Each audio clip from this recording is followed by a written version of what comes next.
Hello everyone, I am CA Pulkit Jajodia from panoramic education.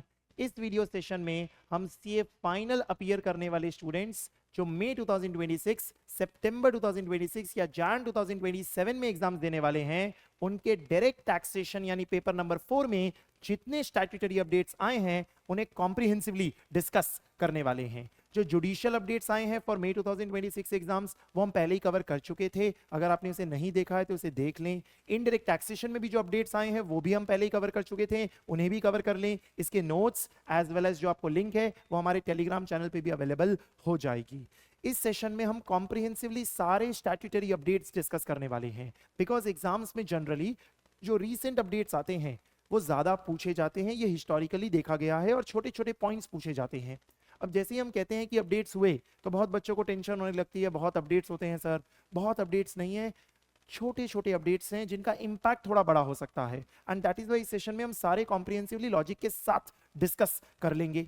क्योंकि मई 2026 exam से cycle change हो जाती है, और साइकिल चेंज हो जाती है तो उससे फाइनेंस एक्ट बदल जाता है, और फाइनेंस एक्ट 2025 एप्लीकेबल हो जाता है, which is for previous year 25-26 and assessment year 26-27। तो इस डॉक्यूमेंट में हमने सारे अपडेट्स का डिस्कशन ले लेना है। आप इसकी पहले प्रिंट निकाल लें हमारे टेलीग्राम चैनल पे से डाउनलोड करके, एंड फिर इस सेशन को कंटिन्यू करें ताकि आप स्मूथली साथ साथ में नोट्स के साथ पढ़ सकें। तो बिना वक्त बर्बाद किए पहले चैप्टर पे आ जाते हैं। बेसिक कॉन्सेप्ट्स के अंदर जो हमारे टैक्स रेट्स का डिस्कशन है, यानी कि जो टैक्स रेट्स है उसमें किस में अपडेट हुआ है, तो सर इंडिविजुअल की टैक्स रेट में अपडेट किया है फाइनेंस एक्ट 2025 ने। डिफॉल्ट सिस्टम में, ऑप्ट आउट में कोई चेंज नहीं है, डिफॉल्ट सिस्टम में चेंज है। डिफॉल्ट सिस्टम में पुराने स्ट्रक्चर्स को बदल के जो पहले 3 लाख, 7 लाख, 10 लाख, 12 लाख, 15 लाख हुआ करता था, उस सबको हटा के बोला गया है कि पहले 4 लाख की इनकम पे कोई टैक्स नहीं होगा। 4 लाख से ऊपर जाएंगे 8 लाख तक होगा तो 5% का टैक्स होगा। 8 लाख के ऊपर जाएंगे 12 लाख तक होगा तो 10% का टैक्स होगा। 12 लाख के ऊपर जाएंगे 16 लाख तक होगा तो 15% का टैक्स रेट होगा। 16 लाख के ऊपर जाएंगे 20 लाख तक होगा तो 20% का टैक्स रेट होगा। 20 लाख के ऊपर जाएंगे 24 लाख तक होगा तो 25% का टैक्स रेट होगा। एंड 24 लाख के ऊपर कितना भी चले गए तो फिर 30% का टैक्स रेट होगा। याद रखना बड़ा आसान है, 4-4 लाख का जंप होगा तो 5-5% की रेट बढ़ती जाएगी। 4 lakh is now your basic exemption limit for an individual in default system। क्योंकि हम कई जगहों पे बेसिक एग्जेम्पशन लिमिट की बात करते हैं, जैसे एओपी बीओआई का टैक्सेशन पढ़ते हैं तो वहां मेंबर्स के maximum amount not chargeable to tax की बात करते हैं, तो ऐसी जगहों पे इंपैक्ट पड़ेगा। क्योंकि अब आपकी बेसिक एग्जेम्पशन लिमिट 3 लाख नहीं, आपकी basic exemption limit in default system 4 lakh कर दी गई है। तो स्लैब बेसिस पे हम 5%, 10%, 15%, 20%, 25% और 24 लाख के ऊपर गया तो 30% की रेट लगाएंगे। सर बेस टैक्स के बाद हम सरचार्ज निकालते हैं, सरचार्ज में कोई चेंज नहीं है। 50 लाख तक कोई सरचार्ज नहीं है, 50 लाख के ऊपर 1 करोड़ तक है तो 10% का सरचार्ज है, 1 करोड़ के ऊपर 2 करोड़ तक है तो 15% का सरचार्ज है, और 2 करोड़ के ऊपर कितना भी चला गया तो 25% का सरचार्ज है। मार्जिनल लीव का कॉन्सेप्ट वैसा ही रहता है। फिर सर आता है रिबेट, और रिबेट में अगेन चेंज किया गया। रिबेट में कहा गया कि सेक्शन 87A में जो आप रिबेट लेते हैं उसमें आप रेसिडेंट हैं, इंडिविजुअल हैं, और आपकी टोटल इनकम 12 लाख तक है, 12 लाख तक है। पहले ये लिमिट 7 लाख हुआ करती थी, तो आपकी अगर टोटल इनकम 12 लाख तक है तो हम आपको मैक्सिमम रिबेट 60,000 प्रोवाइड करेंगे। 60,000 का रिबेट मिलेगा आपको अगर आपकी टोटल इनकम 12 लाख तक है। इसीलिए आपने न्यूज में सुना होगा कि भाई 12 लाख तक की कमाई पे कोई टैक्स नहीं लगेगा, क्योंकि अगर 12 लाख तक की इनकम है तो आपका टैक्स ही 60,000 आएगा और उतने का ही रिबेट मिल जाएगा आपको। लेकिन बी वेरी केयरफुल, ये जो रिबेट प्रोवाइड किया जाएगा ये किसी भी स्पेशल इनकम के टैक्स के सामने प्रोवाइड नहीं किया जाएगा। इसका मतलब अगर आपकी टोटल इनकम में कोई 111A की इनकम है, 112 की इनकम है, 112A की कैपिटल गेन की इनकम है, या आपकी कोई लॉटरी इनकम है, 115BB की इनकम है, कोई कैजुअल इनकम है, कोई ऑनलाइन गेम्स की विनिंग्स की इनकम है, तो उसके सामने हम रिबेट नहीं देंगे। हम रिबेट देंगे तो सिर्फ आपकी नॉर्मल इनकम्स के सामने देंगे जो स्लैब के हिसाब से टैक्स हुई होगी, ना कि स्पेशल इनकम्स के सामने देंगे। ये बात एकदम क्लियरली एस्टैब्लिश्ड है। अब तो आपका रिबेट का कैलकुलेशन अब अपडेट होके हो गया है 12 लाख तक की टोटल इनकम पे 60,000 का मैक्सिमम रिबेट, और अगर रिबेट नहीं मिला तो उसका जो मार्जिन लीफ होता है तो वो आपको वैसे का वैसे ही प्रोवाइड किया जाएगा। एज अ कॉन्सेप्ट उसमें कोई फर्क नहीं है। 4% हेल्थ एंड एजुकेशन से लगाया ही जाएगा, वो वैसे का वैसे ही रहेगा। सर ये डिफॉल्ट की बात की हमने, व्हाट अबाउट अगर हम ऑप्ट आउट करते हैं तो it is same, there is no update, there is no change. यानी 2.5 लाख तक, 2.5 लाख तक कोई टैक्स नहीं, 2.5 के ऊपर 5 लाख तक 5%, 5 लाख के ऊपर 10 लाख तक 20%, और 10 लाख के ऊपर गए तो 30%। एज के हिसाब से वो 3 लाख या फिर 5 लाख हो जाएगा। सरचार्ज वही 37% तक जा सकता है। रीबेट वही 5 लाख तक होता है तो 12,500 मिलता है, जिसमें ध्यान में रखना यहां जो रीबेट होता है वो सिर्फ 112A के सामने नहीं मिलता, बाकी सब स्पेशल इनकम्स के सामने भी रीबेट मिलता है in case of opt out. लेकिन रीबेट नहीं मिला तो कोई रिलीफ नहीं मिलता, जबकि डिफॉल्ट सिस्टम में रीबेट नहीं मिला तो क्या मिल जाता है, रिलीफ पॉसिबली मिल जाता है, और 4% हेल्थ एंड एजुकेशन सेस आपका एप्लीकेबल किया जाएगा।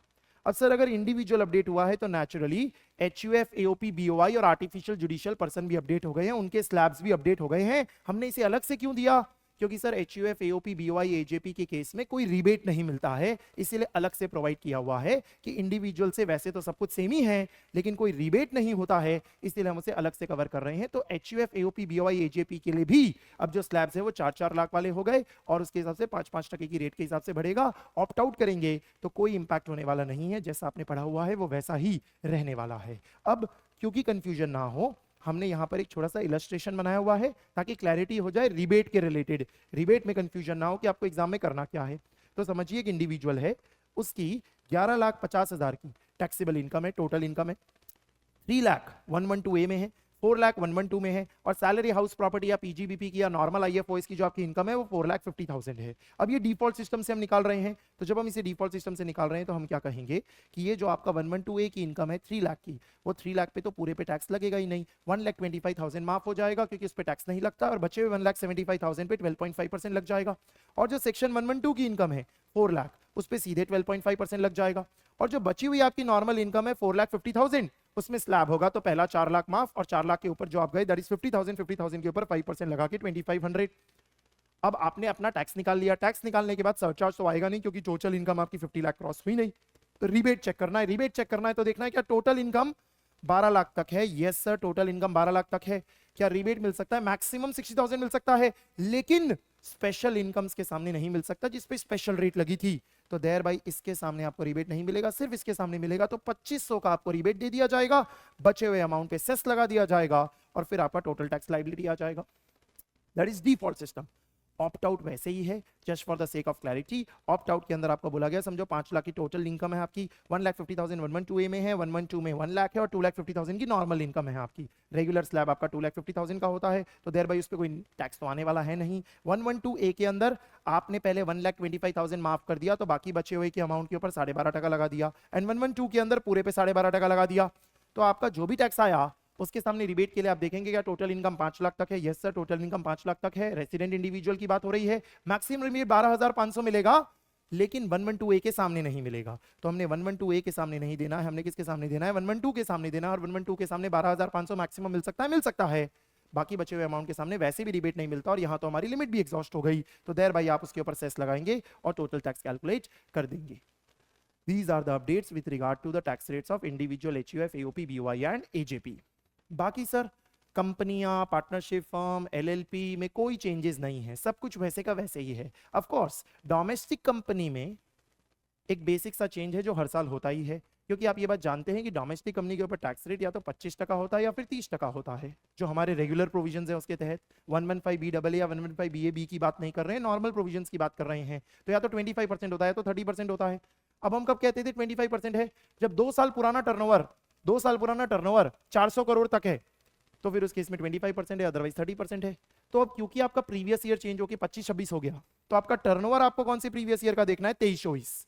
मैं हमेशा क्लास में भी आपको ये कहता हूं -2 करके याद रखो, भूलोगे नहीं। तो अब आपका प्रीवियस ईयर क्योंकि 25-26 है तो -2 करेंगे, तो प्रीवियस ईयर 23-24 का टर्नओवर अगर 400 करोड़ तक है तो प्रीवियस ईयर 25-26 में रेट कितनी रहेगी, 25%, अदरवाइज कितनी हो जाएगी, 30% की रेट आपकी कर दी जाएगी।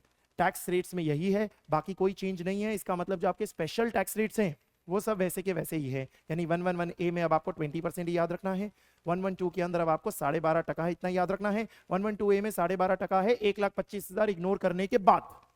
अब आपको वो याद रखने की जरूरत नहीं है कि सर 23 जुलाई 2024 के पहले क्या था, 23 जुलाई 2024 के बाद क्या था, क्योंकि अब आपका प्रीवियस ईयर 25-26 है, तो आपको वो ध्यान में रखने की नीड नहीं क्रिएट होने वाली है, ऐसे कोई भी ट्रांजिशन याद रखने की नीड नहीं है अब आपको। नेक्स्ट एक छोटा सा अपडेट और हाउस प्रॉपर्टी में है, मुझे नहीं लगता फाइनल लेवल पे इंपॉर्टेंट है, बट क्योंकि अपडेट है हम इसे कवर कर लेते हैं। हाउस प्रॉपर्टी जब हम पढ़ते हैं तो उसमें 2 वर्ड्स पढ़ते हैं, self occupied property and unoccupied property through out the year. और ऐसा कहते हैं कि सेल्फ ऑक्यूपाइड या unoccupied through out the year है तो उसका ग्रॉस एनुअल वैल्यू नील होगा, GAV नील होगा, ये हम पढ़ते हैं। तो जो अनऑक्यूपाइड प्रॉपर्टी होती है उसकी डेफिनेशन में चेंज किया गया। अनऑक्यूपाइड प्रॉपर्टी की डेफिनेशन में पहले ऐसा लिखा हुआ था कि अगर आपने किसी प्रॉपर्टी को खाली छोड़ा हुआ है, क्यों? क्योंकि आपके किसी बिजनेस या प्रोफेशन की वजह से आप कहीं और रह रहे हैं, किसी बिजनेस या प्रोफेशन या एम्प्लॉयमेंट की वजह से कहीं और रह रहे हैं, एंड दैट इज वाई आपने प्रॉपर्टी को खाली छोड़ा हुआ है, तो ही उसे अनऑक्यूपाइड माना जाएगा। यानी अगर यूं ही खाली छोड़ दिया तो फिर उसे अनऑक्यूपाइड नहीं माना जाएगा, deem to be let out मान लिया जाएगा और उसके एक्सपेक्टेड रेंट पे टैक्स लगा दिया जाएगा। अब गवर्नमेंट ने इसे आसान करके इजी कर दिया और क्या कह दिया कि अगर कोई प्रॉपर्टी खाली है ना तो खाली है। अब क्यों खाली है उससे फर्क नहीं पड़ता, यानी उसका जीएवी एक्सपेक्टेड रेंट नहीं, उसका जीएवी क्या रहेगा? निल। तो इन्होंने क्लियर कर दिया, ये लाइन हटा दी और कहा unoccupied property refers to property which can not be occupied by the owner, that's it. अब रीजनिंग की कोई जरूरत नहीं है, it might be due to any reason, it does not matter. ये हमारे बेसिक्स के सारे अपडेट्स हो गए, यानी जो हम बेसिक कॉन्सेप्ट्स हमने कहा, सबसे पहला डिस्कशन हो गया हमारा। दूसरे अब हमारे जो अपडेट्स हम कवर कर रहे हैं that is related to the head of PGBP. PGBP head के अंदर सेक्शन नंबर 37 बड़ा इंपॉर्टेंट सेक्शन होता है, जिसके अंदर आपको खर्चे अलाउ किए जाते हैं। जो भी आपके खर्चे 30 से लेके 36 में कवर नहीं हुए सारे यहाँ अलाउ किए जाते हैं। जब आप इसमें कुछ एक्सप्लेनेशंस पढ़ते हैं तो इन एक्सप्लेनेशंस में लिखा होता है कि अगर कोई पेनल्टी पे की है आपने, स्टैट्यूटरी पेनल्टी, चाहे इन इंडिया या आउटसाइड इंडिया, तो अलाउड नहीं होती है। अगर कोई फार्मास्यूटिकल कंपनी डॉक्टर्स को फ्रीबीज दे रही है तो वो अलाउड नहीं होती है, क्योंकि वो as per the guidelines it is contravening the provisions and that is why उसे डिसअलाउ करते हैं। अगर कोई कंपाउंडिंग के लिए अमाउंट पे किया, कंपाउंडिंग के लिए, तो वो कंपाउंडिंग के लिए अमाउंट चाहे इंडिया में पे किया हो या इंडिया के बाहर पे किया, उसे अलाउ नहीं करते। यहां एक और पॉइंट ऐड हुआ था, उस पॉइंट में लिखा था कि अगर कुछ पर्टिकुलर कानूनों के अंदर किसी कॉन्ट्रावेंशन को सेटल करने के लिए आपने कोई अमाउंट पे की तो उसे भी अलाउ नहीं किया जाएगा। अब वो पर्टिकुलर कानून कौन से होंगे? वो 4 कानून अब नोटिफाई कर दिए गए हैं। तो आपको वो 4 कानून के तहत अगर किसी कॉन्ट्रावेंशन को सेटल करने के लिए कोई अमाउंट पे की गई है तो इट इज कंप्लीटली डिसअलाउड। अगर वो आपके नेट प्रॉफिट निकालते वक्त डेबिट किया हुआ है तो उसे आप क्या कर देंगे? एड बैक कर देंगे, वो अलाउ होने वाला नहीं है। तो देखो क्या लिखा है, the government is notified expenses incurred for settling legal proceedings due to contravention और default are not allowed as deduction. This includes penalties, fines, compounding, settlement fees, whatever in these 4 acts. इन 4 कानूनों के कॉन्ट्रावेंशन को settle करने के लिए अगर आपने किया होगा तो SEBI act, securities contract regulation act, depositories act and competition act, 4 आपको नाम ध्यान में रखने हैं कि इन 4 में अगर कवर हो जाते हैं तो हम उस केस में यहां पर आपको प्रोवाइड नहीं करने वाले हैं उसका खर्चा। तो मैं इसे DSC करके ध्यान में रखूंगा, S पे स्क्वायर लगा दूंगा ताकि ध्यान में रहे। तो D में डिपॉजिटरीज आ गया, S के अंदर सिक्योरिटीज कॉन्ट्रैक्ट रेगुलेशन आ गया, S में सेबी एक्ट आ गया और C में कॉम्पिटिशन एक्ट आ गया। ये आपका पहला अपडेट हुआ। दूसरा अपडेट पीजीबीपी में सेक्शन 43B में आया और ये बड़ा इंपॉर्टेंट हो गया। एक्चुअली में अपडेट सेक्शन 43B में नहीं आया है, 43B वैसे का वैसे ही है। अपडेट आया है micro small and medium enterprises development act में 2006 की जो माइक्रो और स्मॉल कंपनियां होती हैं उनकी डेफिनेशन अपडेट कर दी गई है।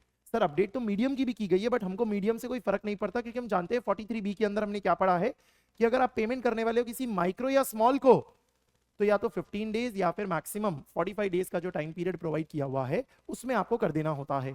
अगर कर देंगे तो अक्रूवल बेसिस पे खर्चा मिल जाएगा, अदरवाइज उसे उस प्रीवियस ईयर में अलाउ करेंगे जिस प्रीवियस ईयर में आप पे करेंगे। ये बात हमने पढ़ी होती है। तो वो सब वैसी की वैसी ही है, लेकिन जो माइक्रो और स्मॉल की डेफिनेशन है वो डेफिनेशन चेंज हो गई है। और माइक्रो और स्मॉल की डेफिनेशन में चेंज क्या हुआ है, माइक्रो में प्लांट एंड मशीनरी में इन्वेस्टमेंट 1 करोड़ की जगह कर दिया गया है 2.5 करोड़ तक है तो, एंड टर्नओवर 5 करोड़ की जगह 10 करोड़ तक है तो उस केस में उसे माइक्रो ही माना जाएगा। और स्मॉल में 10 करोड़ की जगह इन्वेस्टमेंट प्लांट एंड मशीनरी में 25 करोड़ तक है तो, एंड टर्नओवर 50 करोड़ की जगह 100 करोड़ है तो उस केस में उसे स्मॉल की डेफिनेशन में कंसीडर कर लिया जाएगा।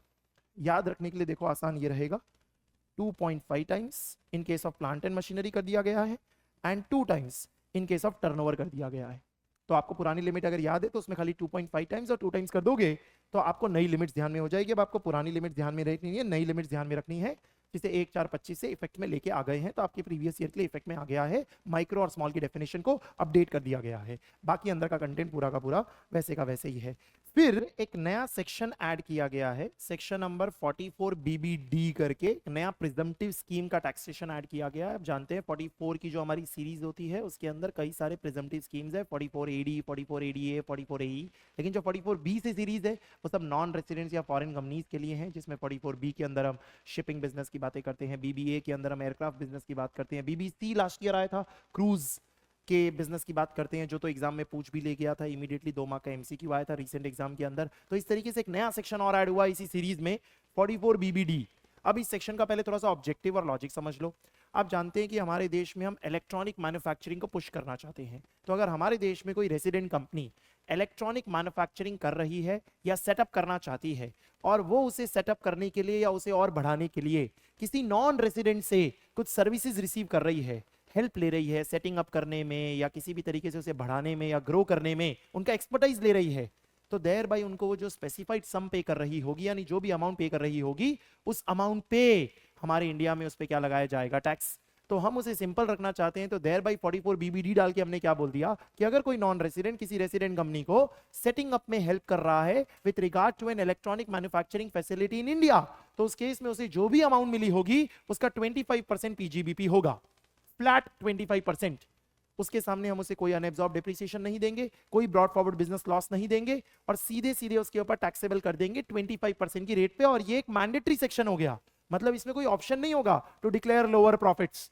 जैसे कि आपको लोअर प्रॉफिट डिक्लेयर करने का ऑप्शन 44 बीबी और 44 बीबीबी में मिलता है, यहां नहीं मिलेगा। जैसा आपको 44 B shipping business, 44 BBA aircraft business या 44 बीबीसी क्रूज बिजनेस में भी नहीं मिलता, वैसे यहां भी आपको नहीं मिलेगा। सीधे मैंडेटरी 25% करना होगा of whatever amount that you have received with respect to doing this services to a resident company.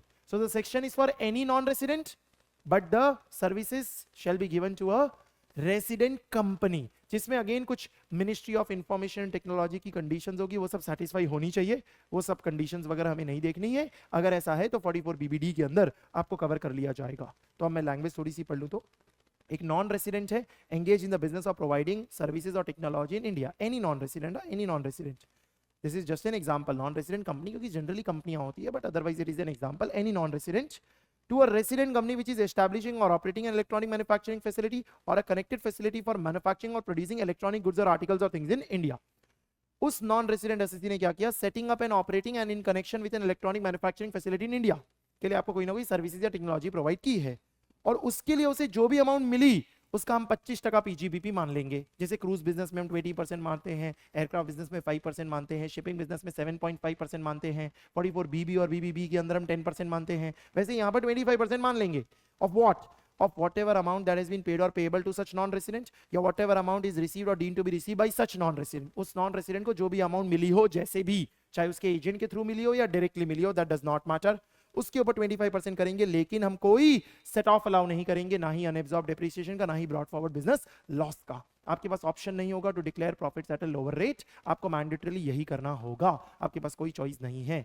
इस प्रोविजन के लग जाने पे इस पे फिर 44 DA और 115 A एप्लीकेबल नहीं किया जाएगा, क्योंकि 44 DA एंड 115 A के अंदर हम फीस फॉर टेक्निकल सर्विसेज वगैरह कवर करते हैं, रॉयल्टी वगैरह कवर करते हैं, चाहे परमानेंट एस्टैब्लिशमेंट हो या ना हो, उसके बेसिस पे अगर PE है तो 44 DA, अगर PE नहीं है तो 115 A, वो सब फिर मैटर नहीं करेगा, बिकॉज 44 BBD के अंदर हमने उसे प्रिजम्पटिव बेसिस पे टैक्स कर दिया है। तो ये एक नया सेक्शन ऐड हो गया 44 BBD, सिंपल इजी सा सेक्शन है, पूछा जा सकता है, क्योंकि रिसेंटली क्रूज बिजनेस पे भी ऐसे ही क्वेश्चन इमीडिएटली एग्जाम में पूछ लिया गया था लास्ट प्रीवियस ईयर में, जब वो अमेंड होके नया ऐड हुआ था। नेक्स्ट एक छोटा सा अपडेट, इक्वलाइजेशन लीवी डिलीट हो गया है, कंप्लीटली डिलीट हो गया है। इसका मतलब पहले लास्ट ईयर क्या है ना, वो 2% वाला इक्वलाइजेशन लीवी डिलीट हुआ था, और अब वो 6% वाला इक्वलाइजेशन लीवी भी डिलीट कर दिया गया है। तो आपको उसे अब पढ़ना ही नहीं है, इक्वलाइजेशन लीवी का पूरा कंटेंट काट सकते हैं आप, उसे भूल जाएं। अब इक्वलाइजेशन लीवी जैसा कुछ है ही नहीं, तो it is a dead tax now, ऐसा कुछ एग्जिस्ट नहीं करता। ये सब हमने बातें कर ली पीजीबीपी की। पीजीबीपी के बाद हमारा नेक्स्ट आता है डिस्कशन करने को कैपिटल गेन्स। कैपिटल गेन्स में पहली बात तो सर CII आपका अपडेट हो गया, क्योंकि आपका नया प्रीवियस ईयर आ गया, तो अब आपका नया प्रीवियस ईयर का CII 376 है, तो 363 पढ़ा था आपने प्रीवियस ईयर 24-25 का, प्रीवियस ईयर 25-26 का आप ध्यान में रखेंगे 376। सर CII मैटर भी करेगा क्या? CII तो सर यूजलेस हो गया ना, इंडेक्सेशन तो बंद कर दिया हमारे फाइनेंस मिनिस्टर ने, तो देयर बाय अभी भी CII मैटर करेगा क्या? करेगा, क्योंकि अगर कोई रेसिडेंट इंडिविजुअल या रेसिडेंट HUF है और उसने लैंड बिल्डिंग और बोथ अक्वायर कर रखी है 23 जुलाई 2024 के पहले, और उसे ट्रांसफर किया है 23 जुलाई 2024 के दिन या उसके बाद, तो टैक्स निकालते वक्त, इनकम निकालते वक्त नहीं, टैक्स निकालते वक्त आपके पास चॉइस होती है कि आप 20% की रेट पे टैक्स लगाएं और इंडेक्सेशन ले लें, या आप 12.5% की रेट पे टैक्स लगाएं और इंडेक्सेशन ना लें। ये आपकी चॉइस होती है टैक्स निकालते वक्त। तो देयर बाय रेलेवेंट तो है, और सिर्फ यही नहीं, और भी जगह पे रेलेवेंट हो सकता है। कैसे रेलेवेंट हो सकता है सर? रेलेवेंट हो सकता है कि समझो अगर कोई कंपलसरी एक्विजिशन हुआ है 23 जुलाई 2024 के पहले, और उसका कॉम्पेंसेशन अब मिला है प्रीवियस ईयर 25-26 में, तो ऐसी सिचुएशन में सर इंडेक्स होगा ना, मैंडेटरीली होगा इनकम निकालते वक्त ही। क्यों? क्योंकि ट्रांसफर डेट 23 जुलाई 2024 के पहले है। Indexation is up to the date of transfer and भले वो टैक्सेबल प्रीवियस ईयर 25-26 में हो रहा है, ऐसा सारे स्पेशल चार्जिंग सेक्शंस में हो सकता है ना, क्योंकि स्पेशल चार्जिंग सेक्शंस में 45(1)(a) के अंदर इंश्योरेंस कॉम्पेंसेशन में डैमेज या डिस्ट्रक्शन पहले ही हो गया।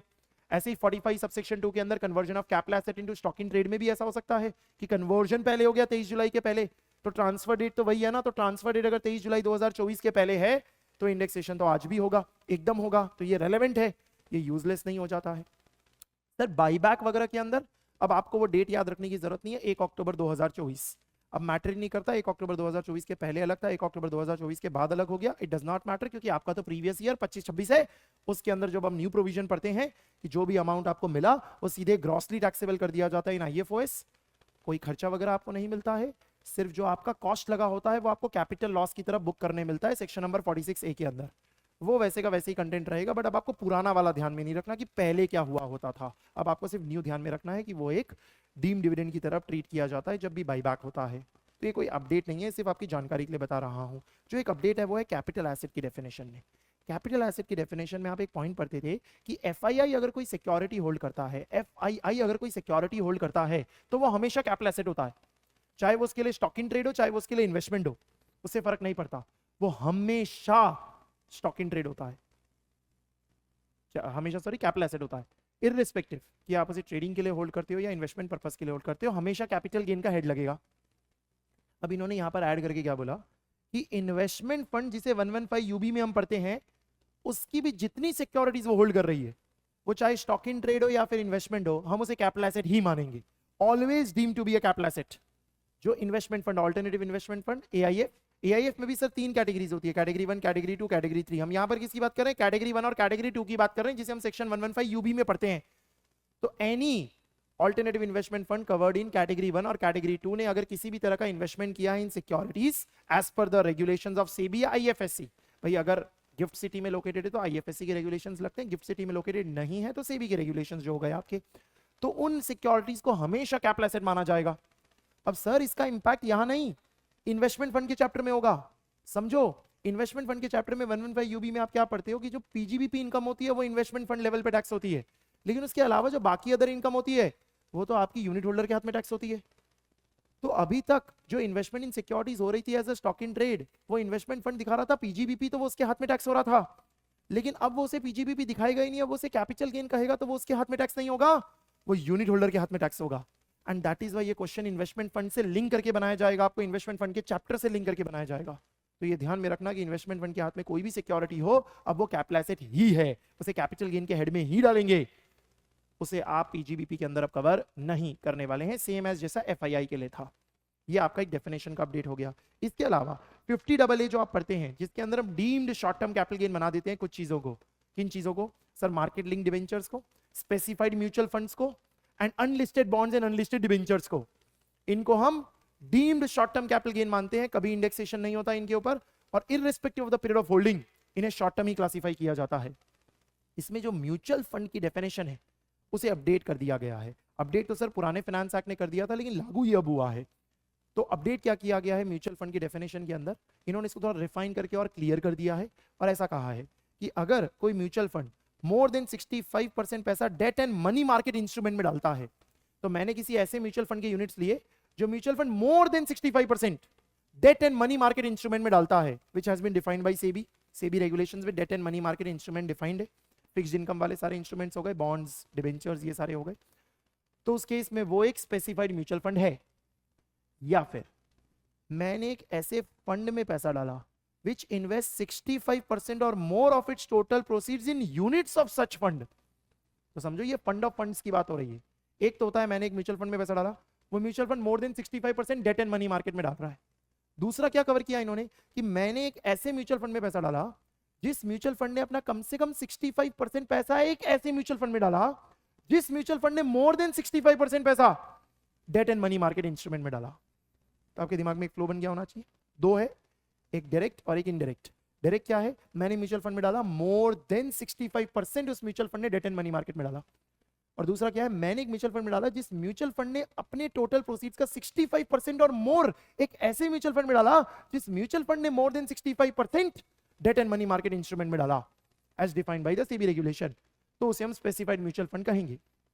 जिसमें सर ये 65% चेक कैसे करेंगे, क्योंकि वो तो across the year, across the previous year change हो सकता है। तो इन्होंने कहा कि हम उस केस के अंदर डेली क्लोजिंग फिगर्स का एनुअल एवरेज लेंगे, यानी रोज की क्लोजिंग जो होगी उसमें देखेंगे कि क्या परसेंटेज इन्वेस्ट किया हुआ था, और फिर उसका एनुअल एवरेज निकालेंगे। और अगर एनुअल एवरेज 65% से ज्यादा हुआ इन केस ऑफ डायरेक्ट, या फिर 65% और मोर हुआ इन केस ऑफ इनडायरेक्ट, तो उस केस के अंदर हम कहेंगे कि एक स्पेसिफाइड म्यूचुअल फंड है जो 50AA के अंदर कवर हो गया है। इस तरीके से यहां ध्यान में रखना, जब हम किसी म्यूचुअल फंड में डाल रहे हैं जो आगे म्यूचुअल फंड में डाल रहा है तो 65% और मोर है, और जो mutual fund debt and money market में डाल रहे हैं वहां मोर देन 65% है। इतना हमें ध्यान में रखना है। दिस इज 50AA के अंदर म्यूचुअल फंड की डेफिनेशन को अपडेट कर दिया गया। फिर इसके बाद एक 54EC के अंदर अपडेट हुआ है। 54EC के अंदर आप क्या पढ़ते हैं, इस तरह अगर कोई इंडिविजुअल एचयूएफ है और उसने किसी भी तरह की कैपिटल एसेट ट्रांसफर की है और उस पर से लॉन्ग टर्म कैपिटल गेन हुआ है, लेकिन अगर डेप्रिशिएबल एसेट्स है तो भले शॉर्ट टर्म कैपिटल गेन है, लेकिन उसकी पीरियड ऑफ होल्डिंग आपकी 24 मंथ से ज्यादा है, वीएस डेम्पो का केस, तो उस केस के अंदर आपको 54EC के अंदर एग्जेम्पशन मिलेगा अगर आप उसे लॉन्ग टर्म बॉन्ड्स में डाल देते हैं। और लॉन्ग टर्म बॉन्ड्स के अंदर आप पढ़ते हैं NHAI के बॉन्ड्स, RECL के बॉन्ड्स, पावर फाइनेंस कॉर्पोरेशन के bonds, Indian railway finance corporation के बॉन्ड्स। यहां पर 2 बॉन्ड्स और ऐड हो गए हैं। एक ऐड हुआ है हुडको, हाउसिंग अर्बन डेवलपमेंट, हुडको का बॉन्ड ऐड हुआ है फ्रॉम 1/4/25 या उसके बाद, यानी आपने पैसा डाला कब होना चाहिए 1/4/25 या उसके बाद। और दूसरा इरेडा का बॉन्ड्स ऐड हुए हैं 9 जुलाई 2025 या उसके बाद, Indian renewable energy development agency. तो इरेडा के बॉन्ड्स भी ऐड किए गए हैं 9 जुलाई 2025 या उसके बाद। अगर इन्वेस्ट किया होगा इन बॉन्ड्स में तो उस केस में हम आपको एग्जेम्पशन देंगे जो मैक्सिमम 50 लाख की मिलता है इन अ फाइनेंशियल ईयर, तो 50 लाख पे रिस्ट्रिक्ट कर दिया जाता है। वो सब बातें सेम ही है, सिर्फ आपके लिए अपडेट क्या है सर, पूरा कंटेंट सेम है, सिर्फ 2 बॉन्ड्स ऐड हो गए हैं। एक हुडको का बॉन्ड ऐड हो गया है और एक इरेडा का बॉन्ड ऐड हो गया है। अलग अलग डेट से इसे नोटिफाई कर दिया गया है, डेट आपको ध्यान में रखनी चाहिए। इसे कवर कर लिया तो हमने कैपिटल गेन का सारा डिस्कशन कवर लिया, जो भी कैपिटल गेन में अपडेट्स हुए हैं। कैपिटल गेन के बाद अब हमारा आ जाता है अदर सोर्सेज का डिस्कशन। अदर सोर्सेज में जो 222E हम पढ़ते हैं उसके अंदर एक एक्सेप्शन आया है। 222E ध्यान में है आपको कि अगर हमने कोई लोन्स या एडवांसेस दिए हैं to particular person who is a share holder holding 10% और मोर इन द कंपनी, तो उस केस के अंदर हम उसे डीम डिविडेंड मान देते हैं to the extent of accumulated profits, है ना, ये बात हमने पढ़ी होती है। इसमें कुछ एक्सेप्शंस पड़े होते हैं कि कब उसे डीम डिविडेंड नहीं मानेंगे, तो उस लिस्ट के अंदर एक पॉइंट ऐड किया गया है, और ऐड बड़ा स्पेसिफिक सा पॉइंट किया गया है। स्पेसिफिक से पॉइंट में इन्होंने क्या कहा कि कोई भी एडवांस या लोन हुआ है बिटवीन 2 ग्रुप एंटिटीज, यानी 2 एंटिटीज है जो एक ग्रुप को बिलोंग करती है, shall not be treated as dividend where one of the group entities is a finance company or a finance unit। यानी वो जो 2 ग्रुप एंटिटीज की बात हो रही है उसमें से एक कंपनी जिसने लोन या एडवांस दिया है वो एक फाइनेंस कंपनी है या फाइनेंस यूनिट है। फाइनेंस कंपनी या फाइनेंस यूनिट IFSC में लोकेटेड होती है, गिफ्ट सिटी में लोकेटेड होती है। एंड द पेरेंट एंटिटी, जिसकी वजह से उसे हम ग्रुप कह रहे हैं, जो उसकी पेरेंट है, जिसकी वजह से उसे हम ग्रुप एंटिटीज कह रहे हैं, is listed on a recognised stock exchange outside India. India के बाहर लिस्टेड है, वो इंडिया में लिस्टेड नहीं है। तो आप समझो एक कंपनी है AINC, वो सिंगापुर में लिस्टेड है, सिंगापुर में, और उसकी 2 कंपनीज है, तो ये पेरेंट कंपनी हो गई और ये उसकी बच्चा कंपनी हो गई, उसकी चाइल्ड कंपनी हो गई। तो इनको हम ग्रुप एंटिटीज बोल रहे हैं, जिसमें से एक कंपनी IFSC में लोकेटेड है एज अ फाइनेंस कंपनी और फाइनेंस यूनिट, और ये इसको क्या दे रही है, लोन्स। तो हमने कहा इसके ऊपर 222E नहीं लगाया जाएगा, इसे डीम डिविडेंड नहीं माना जाएगा। तो इसमें ये जो फॉरेन कंपनी है वो लोकेटेड आउटसाइड इंडिया है, लिस्टेड होनी चाहिए in recognised stock exchange outside India, उस बात को यहाँ पर कवर किया हुआ है। अब आप पढ़ेंगे तो आपको समझ में आ जाएगा इस डायग्राम के थ्रू। आई डोंट थिंक इतना इंपॉर्टेंट है, सिर्फ नया अपडेट है तो उसके हिसाब से हमने कवर कर लिया। एक दूसरा और अपडेट आया है लाइफ इंश्योरेंस पॉलिसी और यूनिट लिंक्ड इंश्योरेंस पॉलिसी में। यूलिप अगर टैक्सेबल हुआ तो हमेशा कैपिटल गेन में जाएगा, यूलिप अगर टैक्सेबल हुआ तो हमेशा कैपिटल गेन में जाएगा अगर, और लाइफ इंश्योरेंस पॉलिसी अगर टैक्सेबल हुई तो IFOS में जाएगा, ये एकदम क्लियर है।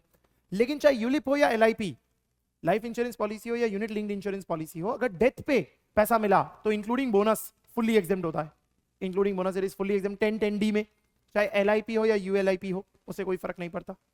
अब यहां एक पॉइंट और ऐड किया गया है कि अगर ये जो आपने LIP या ULIP ली, लाइफ इंश्योरेंस पॉलिसी में दोनों आ गए, LIP या ULIP ली, वो किसी ऐसी इंश्योरेंस कंपनी से जी जो कहां लोकेटेड है, IFSC में did, तो फिर उसे फुल्ली एग्जेम्प्ट ही रखा जाएगा, चाहे डेथ हो या ना हो, उससे कोई फर्क नहीं पड़ता।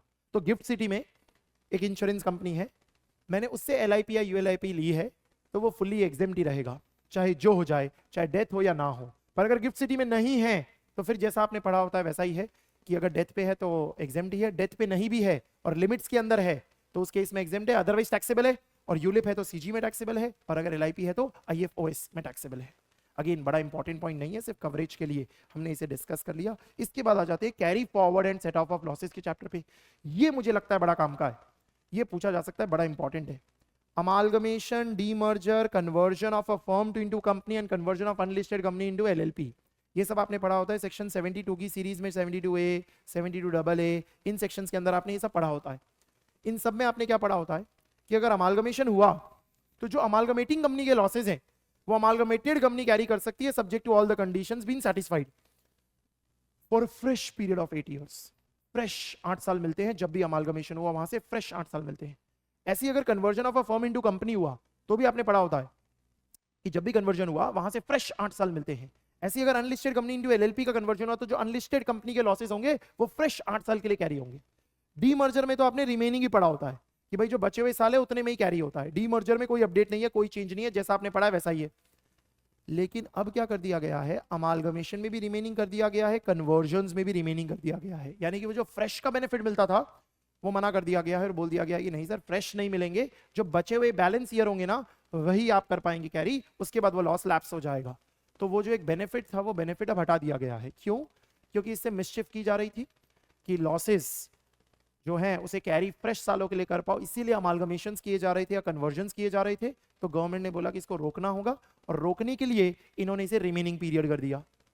लेकिन समझे ये तभी एप्लीकेबल होगा जब जो अमालगमेशन या सक्सेशन है जिसकी हमने बात की, अमालगमेशन हुआ या कन्वर्जन हुआ, वो 1/4/25 या उसके बाद हुआ है, 1/4/25 या उसके बाद हुआ है, तो ही ये प्रोविजन एप्लीकेबल होगा। अगर अमालगमेशन या सक्सेशन कन्वर्जन जो भी हुआ है वो 1/4/25 के पहले हो गया तो वो फ्रेश पीरियड के लिए कैरी होने वाला था, वो फ्रेश पीरियड के लिए ही कैरी होगा। जो ये प्रोविजन एप्लीकेबल होगा वो उन अमालगमेशंस के लिए होगा जो 1/4/25 या उसके बाद हुआ है। एक छोटा सा एग्जांपल अगर हम ले लेते हो, प्रीवियस ईयर 21-22 का लॉस है, अमालगमेशन हुआ प्रीवियस ईयर 24-25 में, प्रीवियस ईयर 24-25 में मतलब 1/4/25 के पहले। तो प्रीवियस ईयर 21-22 का लॉस है तो अगर वो कैरी हो रहा होगा तो 8 ईयर्स के लिए होगा, 8 प्रीवियस ईयर्स के लिए होगा, 21-22 को छोड़ के 8 ईयर्स, 21-22 को छोड़ के 8 ईयर्स, यानी 22-23 से शुरू होगा, 22-23 से शुरू होगा और कब तक चलेगा, 29-30 तक चलेगा। लेकिन क्योंकि अमालगमेशन हो गया और अमालगमेशन 24-25 में हुआ, हमें 24-25 से फ्रेश 8 ईयर्स मिल गए, फ्रेश 8 ईयर्स, क्योंकि ये अमालगमेशन 1/4/25 के पहले हुआ। बट अगर मैं आपको बोल दूं कि अमालगमेशन सर है ना 24-25 में नहीं हुआ, अमालगमेशन जो है ना वो तो हुआ है 25-26 में, तो फिर उस केस में ये जो आप सोच रहे थे कि प्रीवियस ईयर 21-22 वाला जो लॉस हम 8 साल कैरी करने वाले हैं उसमें फ्रेश मिल जाएगा 25-26 से, वो फ्रेश नहीं मिलेगा, वो रिमेनिंग ही रहेगा, रिमेनिंग ही रहेगा। इसका मतलब कब खत्म हो जाएगा, प्रीवियस ईयर 29-30 को ही खत्म हो जाएगा। यानी कि वो जो उसके 8 ईयर से वही रहने वाले हैं, फ्रेश 8 साल नहीं मिलने वाले, क्योंकि अमालगमेशन 1/4/25 या उसके बाद हुआ, या सक्सेशन या कन्वर्जन 1/4/25 या उसके बाद हुआ। तो लॉसेस कब हुए वो मैटर नहीं करता है, मिक्स मत करना इन दोनों बातों को। लॉसेस कभी भी हुए हों, अमालगमेशन कब हुआ है, सक्सेशन कब हुआ है, उससे पता चलेगा कि न्यू प्रोविजन लगेगा या ओल्ड प्रोविजन लगेगा। इस तरीके से 72A और 72AA को अपडेट कर दिया गया है। अब हमारा नेक्स्ट डिस्कशन आ जाता है डिडक्शन चैप्टर के अंदर। डिडक्शन चैप्टर के अंदर सेक्शन नंबर 80CC-D में अपडेट हुआ है। 80CC-D में एनपीएस स्कीम पढ़ते हैं हम, नेशनल पेंशन स्कीम पढ़ते हैं। उस नेशनल पेंशन स्कीम के अंदर एक अपडेट आया है। नेशनल पेंशन स्कीम में आप क्या पढ़ते हैं कि इंडिविजुअल के लिए होता है, इंडिविजुअल के लिए, और इंडिविजुअल जो खुद कंट्रीब्यूट कर रहा है और जो एम्प्लॉयर कंट्रीब्यूट कर रहा है उन दोनों का डिडक्शन ले सकता है। एम्प्लॉयर के कंट्रीब्यूशन का डिडक्शन वो डिफॉल्ट सिस्टम में भी ले सकता है, ऑप्ट आउट में भी ले सकता है। लेकिन जो वो खुद कंट्रीब्यूट करता है एज एन एम्प्लॉय या फिर as a self employed person, वो तभी डिडक्शन मिलता है जब वो ऑप्ट आउट करता है, अदरवाइज उसका डिडक्शन नहीं मिलता। जिसमें उसके कंट्रीब्यूशन का कितना डिडक्शन मिलता है, तो हमने 10% ऑफ सैलरी पढ़ा होता है, जिसमें सैलरी का मतलब होता है basic salary plus dearness allowance percentage forming part for competition of retirement benefits. और अगर सेल्फ एम्प्लॉयड है तो उसकी जीटीआई का 20% होता है, ये मैक्स होता है, और ये 1.5 लाख की लिमिट में होता है, 1,50,000 की लिमिट में होता है, लेकिन 50,000 एक्स्ट्रा दिया जाता है। तो हम यहाँ क्या पढ़ते हैं, 50,000 ले लो और 50,000 लेने के बाद जो बच जाए वो चेक करो 10% 20% की लिमिट में है या नहीं। अगर लिमिट से ज्यादा है तो लिमिट पे रिस्ट्रिक्ट कर दो, और उसके बाद भी देखो 1.5 लाख के अंदर है या नहीं। ये स्टेप्स हमने पढ़े होते हैं। और जो आपका एम्प्लॉयर का कंट्रीब्यूशन है सर, वो तो डिफॉल्ट में भी मिलता है, ऑप्ट आउट में भी मिलता है, और वो 1.5 लाख के बियॉन्ड होता है। 1.5 लाख उसका कोई मतलब ही नहीं होता है, उसके अलावा मिलता है, जिसमें भी हमने ध्यान में रखा होता है कि जो डिफॉल्ट ऑप्ट आउट में मिलता है उसके अंदर अगर CGSG का एम्प्लॉय है तो 14% ही होता है, चाहे डिफॉल्ट हो या फिर ऑप्ट आउट, फर्क नहीं पड़ता। लेकिन अगर CGSG का एम्प्लॉय नहीं है तो डिफॉल्ट है तो 14% है, ऑप्ट आउट है तो 10% है। ये मैंने आपको अमेंडमेंट्स नहीं बताए, ये मैंने आपको जो बातें आपको पता होनी चाहिए थी वो बताया। अब इन्होंने यहां पर एक नई बात ऐड की है, एनपीएस वात्सल्य स्कीम। एनपीएस वात्सल्य स्कीम मतलब अभी तक मैं एनपीएस में पैसा डालता था अपने फ्यूचर को प्रोटेक्ट करने के लिए, कि भाई मैं जब रिटायर होऊंगा तो मुझे वहां से अच्छा पैसा मिल जाएगा, उस पैसे से मैं मेरा गुजारा कर लूंगा। लेकिन अब गवर्नमेंट क्या बोल रही है कि अगर आपका कोई माइनर चाइल्ड है, सन या डॉटर, या आप किसी के लीगल गार्जियन है, और आप उसके नाम पे अभी से पैसा डालना चाहते हैं ताकि जब वो 18 साल का हो तो वो 18 साल के बाद या तो उसको नॉर्मल एनपीएस में कंटिन्यू कर ले वो खुद अपने और आगे फ्यूचर के रिटायरमेंट के लिए, या 18 साल के बाद अगर उसे पैसे निकालने हो ताकि उसके पास एक अच्छा कॉर्पस हो मैरिज के लिए, एजुकेशन के लिए, व्हाटएवर, तो आप अपने माइनर चाइल्ड के लिए भी ऐसा कर सकते हैं। तो गवर्नमेंट ने अभी अलाउ किया एनपीएस वात्सल्य, वात्सल्य का मतलब ही हो गया आपका वत्स, उसके लिए अपने लीगल हेयर के लिए अगर आपको ऐसा करना है तो आप उसमें भी पैसा डाल सकते हैं। तो गवर्नमेंट ने 80CCD में अमेंड करके क्या बोला कि अगर एनपीएस वात्सल्य स्कीम में डालोगे, मतलब एनपीएस माइनर चाइल्ड वाले में डालोगे, तो भी 80CCD में डिडक्शन मिलेगा, लेकिन उसके अंदर मैक्सिमम वही 50,000 का डिडक्शन होगा, यानी 50,000 की जो आप लिमिट पड़ते हैं उसी के अंदर लेना होगा, अलग से 50,000 नहीं है, उसी 50,000 में। मतलब समझो मैं मेरा भी कंट्रीब्यूशन कर रहा हूं और वात्सल्य स्कीम में भी कंट्रीब्यूशन कर रहा हूं, तो टोटल मिला के 50,000 मिलेगा, और मेरे वाले कंट्रीब्यूशन के लिए अलग से 10% और 20% जो होता है subject to overall limit of 1,50,000 वो तो रहेगा ही, लेकिन जो वात्सल्य स्कीम है वो 50,000 में मिलेगा, और 50,000 including whatever was my contribution, उसे लेते हुए देखा जाएगा। तो ये मत करना कि 50,000 अलग से दे देना, उसी के अंदर होगा। और ये मत भूलना ये सब तभी होगा जब ऑप्ट आउट किया, क्योंकि जो 50,000 वाली लिमिट होती है तो ऑप्ट आउट भी मिलता है, डिफॉल्ट में तो मिलता ही नहीं है, डिफॉल्ट में तो डिडक्शन ही अलाउ नहीं किया जाता है। इस तरीके से आप हर साल कंट्रीब्यूट करेंगे एनपीएस वात्सल्य स्कीम में, तो हम आपको डिडक्शन प्रोवाइड करेंगे उसी 50,000 के कैप के अंदर, आपका भी और आपके माइनर चाइल्ड का भी। ये बात यहाँ पर डाली गई कि minor Indian citizen up to 18 years of age operated by parent और guardian on attaining the age is converted into regular NPS, NPS tier 1 में वो कन्वर्ट हो जाएगा। Deduction is allowed for amount paid और deposited by the parent, however the aggregate deduction shall not exceed 50,000, जो 50,000 का aggregate amount है उतने पर अटक जाएगा। अब क्या होता है, ये तो डिडक्शन की बात हो गई। अब होता है कि सर जब आप इसको विड्रॉ करोगे तो अगर डेथ पे हुआ तो फुल्ली एग्जेम्प्ट होता है, टैक्सेबल नहीं होता। अगर डेथ पे एनपीएस में से विड्रॉ किया, लेकिन अगर डेथ नहीं हुई तो उस केस में हमने पढ़ा होता है कि डिपेंड करता है पार्शियल विड्रॉल किया है या फुल विड्रॉल किया है। अगर फुल विड्रॉल किया मतलब अकाउंट क्लोज कर दिया, तो हमने पढ़ा होता है 60% एग्जेम्प्ट होगा और 40% क्या कर दिया जाएगा, टैक्सेबल। 60% एग्जेम्प्ट होगा और 40% कर दिया जाएगा टैक्सेबल अगर आप खाता बंद कर देते हैं, इट इज नॉट डेथ। और वो 40% भी सर अगर आप किसी एन्युटी प्लान में डाल देते हैं ना तो अभी टैक्सेबल नहीं होगा, तब टैक्सेबल होगा जब एन्युटी प्लान में से पैसा मिलेगा, तब करेंगे टैक्सेबल। ये 40% के लिए हम पढ़ते हैं, 60% तो एग्जेम्प्ट ही कर दिया हमने अगर फुल क्लोजर कर रहे हो। और ये सारे असेसीज के लिए होता है, सारे असेसीज के लिए होता है, यानी एम्प्लॉय हो या सेल्फ एम्प्लॉयड हो। लेकिन अगर आप पार्शियल विड्रॉल करते हो तो हमने पढ़ा क्या होता है कि सर जो भी टोटल वहां कंट्रीब्यूट किया हुआ होगा उसमें से 25% तक विड्रॉ किया तो एग्जेम्प्ट है, 25% के ऊपर जितना किया वो टैक्सेबल हो जाएगा, एक्सेस पोर्शन टैक्सेबल हो जाएगा अगर पार्शियल विड्रॉल करते हो तो। और ये पार्शियल विड्रॉल का बेनिफिट सिर्फ किसको मिलता है, एम्प्लॉय को मिलता है। सेल्फ एम्प्लॉयड के लिए तो फुली टैक्सेबल कर दिया जाता है जब आप पार्शियल विड्रॉल करते हैं, ये आपने पढ़ा होता है। अब इसी के अंदर इन्होंने एक और पॉइंट डाल दिया है माइनर चाइल्ड के लिए भी, और बोला माइनर चाइल्ड की डेथ हो गई और तब पैसा मिला तो उस केस में हम उसे क्या रखने वाले हैं, एग्जेम्प्ट। और अगर आपने उस खाते को बंद कर दिया और पूरा पैसा विड्रॉ कर लिया तो 60% एग्जेम्प्ट, 40% टैक्सेबल। तो सेम बात को एक्सटेंड कर दिया एनपीएस वात्सल्य स्कीम के लिए भी। तो any payment under NPS system to the assessee being the parent under the pension scheme and partial withdrawal made out of the account of the minor as per terms and condition shall be exempt up to 25%। तो अगर partial withdrawal किया होगा तो minor के case में भी 25% तक का जो टोटल कंट्रीब्यूशन किया होगा वो एग्जेम्प्ट होगा, जो ओवर एंड अबव जाएगा वो टैक्सेबल है। डेथ हो गई होगी माइनर की तो हम सीधे फुल्ली एग्जेम्प्ट कर देंगे, कुछ भी टैक्सेबल करने वाले ही नहीं है। और क्लोजर ऑफ अकाउंट कर दिया होगा हमने तो फिर 60% आपका एग्जेम्प्ट होता है, 40% टैक्सेबल होता है, सब्जेक्ट टू कि आप उसे किसी एन्युटी प्लान में न डालें। अगर एन्युटी प्लान में डाल देंगे तो वो तब तो टैक्सेबल नहीं होगा, लेकिन जब एन्युटी प्लान से निकालेंगे तब आपका टैक्सेबल कर दिया जाएगा। इस तरीके से amount receive by the parent on the death of the minor shall not be treated as income, उसे एग्जेम्प्ट रखा जाएगा। ये एनपीएस वात्सल्य स्कीम के रिलेटेड हुआ है। क्या हुआ है मैं एक बार के लिए फिर से ब्रीफली आपको बता दूं तो क्या ध्यान में क्या रखना है। सर जब एनपीएस वात्सल्य स्कीम में पैसा डालोगे तो जिस साल पैसा डालोगे उसमें 50,000 में डिडक्शन में समा जाएगा, वो अलग से कुछ नहीं मिलेगा, 50,000 में मिल जाएगा अगर ऑप्ट आउट किया होगा इंडिविजुअल ने तो।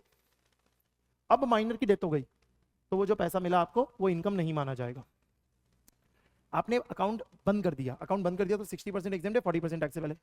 आपने अकाउंट बंद नहीं किया, पार्शियल विड्रॉल किया, तो जितना अभी तक कंट्रीब्यूशन किया होगा उसका 25% तक विड्रॉ किया तो एग्जेम्प्ट, 25% के ऊपर किया तो जितना ऊपर गया वो टैक्सेबल है। इतनी बातें हमें ध्यान में रखनी है विथ रिगार्ड टू एनपीएस वात्सल्य स्कीम। और दो सेक्शंस और हैं 80LA और 80IAC, इनमें सिर्फ टाइम लिमिट बढ़ा दी है। तो 80LA के अंदर आपने पढ़ा था कि सर जो OBUs होते हैं या IFSCs होते हैं उसके अंदर एक टाइम लिमिट दी हुई थी 31/3/25, उसे बढ़ा के 5 साल 31/3/30 कर दिया। तो जो 80LA सेक्शन में आपने जो कंटेंट पढ़ा है वो कंटिन्यू होगा। और ऐसी 80IAC वो जो एलिजिबल स्टार्टअप है कंपनी LLP, उसके अंदर भी जो लास्ट डेट थी 31 मार्च 2025 वो 31 मार्च 2030 कर दी गई है, उसे भी एक्सटेंड कर दिया। ये तो हर साल ही एक्सटेंड होती आई है, लास्ट जब आया था तब 31/3/19 तक आया था, उसे एक्सटेंड करते करते अब वो 31/3/30 तक ले गए हैं, क्योंकि जब ये सेक्शन आया था तो 3 ही साल के लिए आया था, 1/4/16 से लेके 31/3/19, एक्सटेंड करते करते हमने उसको 31/3/30 कर लिया। तो ये कोई मटेरियल बात नहीं है, ये खाली इन्फॉर्मेशन के लिए हो गया आपके लिए। ये हमने डिडक्शंस के अंदर जो चेंजेस हुए वो डिस्कस किया। इसके बाद आ जाता है TDS, TCS और एडवांस टैक्स में क्या चेंजेस हुए, और यहाँ काफी चेंजेस हुए, छोटे छोटे चेंजेस हुए हैं, यहाँ अच्छे अच्छे क्वेश्चंस बन सकते हैं। लिमिट्स में और रेट्स में कई कई जगह चेंजेस हुए हैं, बहुत ध्यान से सुनना, ये सबसे इंपॉर्टेंट हो सकता है आपके लिए। सबसे पहले सेक्शन नंबर 193 में इंटरेस्ट ऑन सिक्योरिटीज जो आप पढ़ते हैं उसमें कुछ चीजों में 10,000 की लिमिट थी, कुछ चीजों में 5,000 की लिमिट थी, कुछ चीजों में लिमिट ही नहीं थी। इन्होंने सबको एकदम ईजी कर दिया आपके लिए, बोले बच्चों को बड़ा स्ट्रेस आता है, ईजी कर दो, सब जगह 10,000 की लिमिट डाल दी। यानी किसी भी तरह का इंटरेस्ट हो ऑन सिक्योरिटी 193 में 10,000 की लिमिट है, 10,000 के ऊपर गया तो फुली टैक्सेबल हो जाएगा, फुली TDS के लिए लायबल हो जाएगा। तो हर जगह 10,000 हो गया। तो पहले डिबेंचर में याद रखना पड़ता था 5,000, वो टैक्सेबल बॉन्ड्स के अंदर याद रखना पड़ता था 10,000, और कुछ सिक्योरिटीज में सिक्योरिटीज सीधे आ गई तो सीधे लग जाता था TDS। अब भी ऐसा कुछ नहीं है, अभी सब जगह 10,000 है, चाहे डिबेंचर हो या वो टैक्सेबल सेविंग बॉन्ड्स हो या कोई भी और तरीके के बॉन्ड्स हो, फ्लोटिंग रेट सेविंग्स बॉन्ड्स हो या जो भी हो, 10,000 की लिमिट है आपकी। दूसरा 194A में भी इंटरेस्ट की बात होती है और वहां भी अपडेट किया, जो 5,000 की लिमिट थी उसको 10,000 कर दिया, मतलब अनसिक्योर्ड लोन्स के ऊपर जो इंटरेस्ट था उसके ऊपर TDS आपका 10,000 से ऊपर जाएगा तो फुल्ली लायबल होगा 10% की रेट पे, पहले 5,000 की रेट थी। और जो टाइम डिपॉजिट्स हैं उनमें हम दो लिमिट याद करते थे, 40,000 50,000। टाइम डिपॉजिट यानी फिक्स्ड डिपॉजिट और रिकरिंग डिपॉजिट 40,000 अगर सीनियर सिटीजन नहीं है तो, 50,000 अगर सीनियर सिटीजन यानी रेसिडेंट इंडिविजुअल जिसकी एज 60 इयर्स और मोर है तो। अब इन्होंने 40 को कर दिया 50 और 50 को कर दिया 1 लाख, यानी 40,000 has been updated to 50,000 and 50,000 has been updated to 1 lakh. बात टाइम डिपॉजिट की हो रही है, बात वही सीनियर सिटीजन की हो रही है जो रेसिडेंट इंडिविजुअल है जिसकी एज 60 इयर्स और मोर है। सर सेविंग्स अकाउंट पे तो इंटरेस्ट पे TDS है ही नहीं।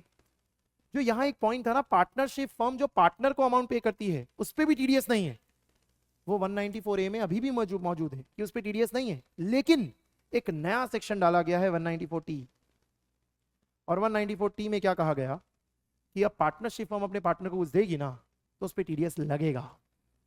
194T करके एक नया सेक्शन डाला गया। तो पहले पार्टनरशिप फर्म पार्टनर को जो भी देती थी उस पर TDS नहीं था, अब पार्टनरशिप फर्म इंक्लूडिंग LLP अपने पार्टनर को जो भी देगी, चाहे वो पार्टनर रेसिडेंट हो या नॉन रेसिडेंट, उस पर TDS होगा।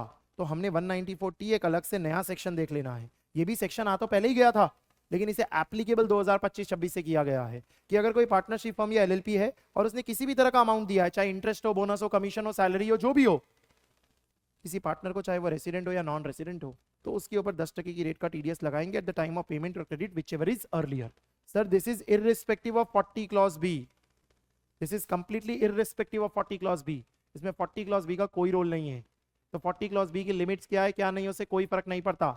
आपको ये सेक्शन लगाना पड़ेगा अगर अमाउंट 20,000 क्रॉस कर गई तो, पर पार्टनर पर ईयर, चाहे वो पार्टनर वर्किंग पार्टनर हो, non working partner, it does not matter, पर पार्टनर पर ईयर 20,000 क्रॉस होते ही पूरे अमाउंट पे आपको 10% का TDS लगा देना है। तो कभी भी TDS का सेक्शन पढ़ते हैं तो 6 बातें याद रखते हैं। पहला, डिडक्टर कौन होना चाहिए, पार्टनरशिप फर्म या LLP। दूसरा, डिडक्टी कौन होना चाहिए, एनी पार्टनर। तीसरा, क्या दिया जा रहा है, any sum, salary, bonus, commission, remuneration, interest, whatever name called. चौथा, कब TDS काटना है, क्रेडिट और पेमेंट व्हिचएवर इज अर्लियर। पांचवा, किस रेट पे TDS काटना है, 10%। और छठा, कब तक TDS काटने की जरूरत नहीं है, 20,000 की अमाउंट है तो TDS काटने की जरूरत नहीं है, 20,000 के ऊपर गया तो पूरे अमाउंट पे TDS काटना होगा। इस तरीके से आपको क्रेडिट और पेमेंट व्हिचएवर इज अर्लियर में इररिस्पेक्टिव ऑफ 40B आपको इसके ऊपर TDS लगाना होगा, जो 194T में नई बात आपके लिए ऐड कर दी गई है। इसे कवर किया हमने 194A 193 के अंदर इंटरेस्ट रिलेटेड। फिर आता है 194 और 194K डिविडेंड और म्यूचुअल फंड में 5,000 की लिमिट को 10,000 कर दिया है। तो आप जो डिविडेंड के अंदर 5,000 की लिमिट पढ़ते थे इंडिविजुअल शेयर होल्डर के लिए कि उसको डिविडेंड मिला 5,000 तक, वो 10,000 कर दी गई है। और income in respect of mutual fund के लिए जो आप 5,000 की लिमिट पढ़ते थे उसे भी 10,000 कर दिया गया है। 194 बी और बीबी में एक सिग्निफिकेंट चेंज हो गया। बी और बीबी यानी जो विनिंग्स या कैजुअल इनकम है उसके अंदर बोला जाता है तो 10,000 तक की अमाउंट है इन अ फाइनेंशियल ईयर तो टीडीएस नहीं होगा। 10,000 के ऊपर गया तो पूरे अमाउंट पे 30% टीडीएस होगा। अब इसे प्रैक्टिकली इंप्लीमेंट करना बड़ा मुश्किल हो रहा था कि ये पता लगाना कि कब इन अ फाइनेंशियल ईयर 10,000 के ऊपर गया तब टीडीएस लगेगा। टैक्सेबल तो पूरा ही होगा, टैक्सेबल में तो कोई लिमिट ही नहीं होती है, 1 रुपया भी मिला तो टैक्सेबल है 115 बीबी के अंदर, 115 बीबीजे के अंदर, उन सेक्शंस के अंदर। तो टीडीएस में इन्होंने क्या किया, यहाँ अमेंड करके इस साल से बोल दिया कि ये 10,000 in respect of a single transaction देखेंगे, in respect of a single transaction देखेंगे, ना कि ना फाइनेंशियल ईयर देखेंगे। तो मैंने कोई गेम खेला 5,000 रुपये जीता, कोई टीडीएस नहीं लगा। फिर गेम खेला 6,000 रुपये जीता, कोई टीडीएस नहीं लगेगा। पहले क्या करते थे 5,000 प्लस 6,000 11,000 हो गया तो 11,000 पे टीडीएस लगाएंगे।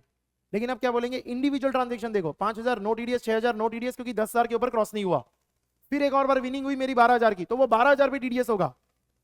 इन respect of a single transaction देखना है आपको। ये 194 बी और बीबी में किया गया। इसको थोड़ा सा एलिब्रेट करने के लिए आपको पीछे के एग्जांपल दिया हमने।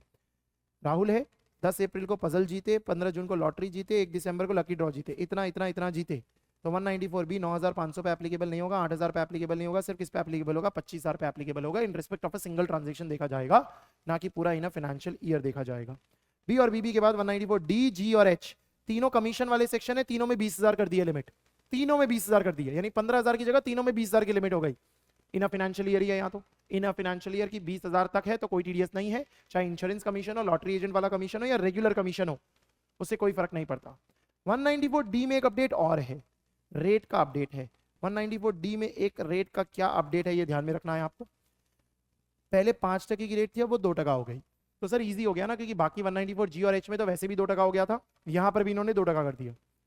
तो 2% की रेट रहेगी, 5% नहीं रहेगी। हाँ अगर पेई कंपनी है डोमेस्टिक कंपनी तो पहले भी 10% थी, अभी भी 10% है, उसमें कोई चेंज नहीं है। लेकिन अगर डोमेस्टिक कंपनी नहीं है पेई, जिसको आप इंश्योरेंस कमीशन दे रहे हो, तो उस केस के अंदर रेट 2% कर दी जाएगी, 5% नहीं रहेगी। अगेन ये भी किया लास्ट फाइनेंस एक्ट में था, लेकिन एप्लीकेबल इस फाइनेंस एक्ट से किया गया, इस ईयर से किया गया है, इसीलिए हमें अब ध्यान में रखना है। तो अच्छा है ना, इजी हो गया, हर जगह 2% 2% 2% और हर जगह लिमिट 20,000 रहेगा इन फाइनेंशियल ईयर। सिर्फ insurance commission to a domestic company होगा तो रेट पहले भी 10% थी, अभी भी 10% है। 190 for I rent, very important, मान के चलो आ सकता है। तो पहले लिमिट पढ़ते थे अब रेंट के अंदर कि 2,40,000 तक है इन फाइनेंशियल ईयर पर पर्सन, तो हम टीडीएस नहीं काटेंगे। अब इन्होंने इसे अपडेट करके क्या बोल दिया, 50,000 पर मंथ और part there of, 50,000 per month और पार्ट देयर ऑफ। इसको 6 लाख मत बोलना, गलती से भी 6 लाख मत बोलना कि 50,000 इंटू 12 करके सर 6 लाख की लिमिट हो गई है, बिल्कुल नहीं। It is 50,000 per month, 50,000 per month की लिमिट है। अगर 50,000 किसी महीने में क्रॉस नहीं हुआ है तो हम उसके ऊपर टीडीएस लगाने वाले नहीं है। मतलब जिस महीने में आपका रेंट 50,000 तक होगा, जिस महीने में आपका रेंट 50,000 तक होगा उसमें हम टीडीएस लगाने वाले नहीं है। और अगर पार्ट ऑफ द मंथ है तो पार्ट ऑफ द मंथ का देखना है। पार्ट ऑफ द मंथ का ये नहीं होता है प्रो रेटा कर दे, प्रो रेटा मत कर देना कि भाई 10 दिन का है तो फिर 1/3 करके देखेंगे, ऐसा नहीं करना है आपको। अगर 10 दिन के लिए भाड़े पे दिया तो देखना है वो जो 10 दिन के लिए भाड़े पे दिया वो 50,000 के ऊपर है या नहीं। अगर 10 दिन के लिए भाड़े पे दिया और वो 50,000 तक ही है तो कोई टीडीएस नहीं होगा। तो इस पर मंथ और पार्ट ऑफ द मंथ, बहुत सारे लोगों को गलत फहमी होती है, पार्ट ऑफ द मंथ का प्रो रेटा होता है, प्रो रेटा नहीं होता इसका मतलब। तो ये नहीं कि भाई अगर 15 दिन दिया है तो लिमिट 25,000 हो गई, 15 दिन दिया तो भी लिमिट 50,000 ही है, 50,000 ही लिमिट रहेगी। ये तो सिर्फ इसलिए लिखते हैं कि पार्ट ऑफ द मंथ होगा तो भी टीडीएस लग सकता है अगर 50,000 के ऊपर गया तो, इसलिए लिखा जाता है ये बात। जिसमें इस चीज को थोड़ा सा और क्लियर रखने के लिए एक क्वेश्चन है, इंस्टीट्यूट की स्टडी मटेरियल का क्वेश्चन है और बड़ा अच्छा क्वेश्चन है, इससे काफी क्लैरिटी मिल जाती है। एक लीज एग्रीमेंट में एंटर किया, बिल्डिंग ऑन रेंट है तो 10% की रेट है, बिल्डिंग पे प्लांट एंड मशीनरी तो 2% की रेट होती। ऑन 1 मई 2024, 1 मई 2024 46,000 की मंथली रेंट है और बोला है कि जब सेकंड ईयर आएगा यानी कि 1 मई 2025 आएगा तो हम एस्केलेशन कर देंगे 10% का। तो 46,000 में 10% एस्केलेशन करोगे तो 4,600 से वो बढ़ जाएगा, यानी वो बढ़ के 50,600 हो जाएगा। कब से? 1 मई 2025 से, क्योंकि चालू कब से हुआ? 1 मई 2024 से, तो 1 साल बाद वो बढ़ जाएगा। तो अब यहां पर बोला गया कि जो अप्रैल का महीना है उसका रेंट तो 46,000 ही है ना, अप्रैल 2025 तो 46,000 ही है, लेकिन मई 2025 से 50,600 है। तो 1 मई से आपका 50,000 क्रॉस हुआ, देयर बाय जो आपका टीडीएस है वो अप्रैल महीने पे नहीं काटा जाएगा, जो मई महीने से आपका रेंट है उसी पे काटा जाएगा।